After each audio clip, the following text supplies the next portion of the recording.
नमस्कार, मैं सलोनी नांदे और आप देख रहे हैं केसरी उजाला न्यूज। सरकार ने जमीन कम दाम में अडानी को बेची, ऐसा कहते हुए कांग्रेस के नेता विजय वडेट्टीवार ने भाजपा सरकार पर आरोप लगाया है।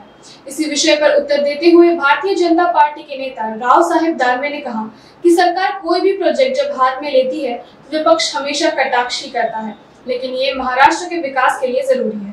8.5 हेक्टर जागा हे अडानीला कमी भावामध्ये देण्यात आली असा आरोप विरोधी पक्षनेते विजय वडेट्टीवार आणि आदित्य ठाकरे। मला असं वाटतं की या देशामध्ये जिथं जिथं एखादा प्रोजेक्ट आमचं सरकार हाती घेतं त्या प्रोजेक्टला विरोध करणं हे विरोधकाचं काम आहे। मग ती धारावीची झोपडपट्टी असो किंवा एखाद्या दुसऱ्या ठिकाणचा एखादा प्रोजेक्ट असो किंवा कोकणमध्ये एखादा नवीन प्रोजेक्ट जर आला तर त्या ठिकाणी विरोध करणं असो, हे विरोध करणं हे विरोधकाचं काम आहे। परंतु या राज्याच्या विकासाच्या दृष्टीनं अशा प्रकारचे प्रकल्प हे हातात घेऊन राज्याचा विकास केला जातो।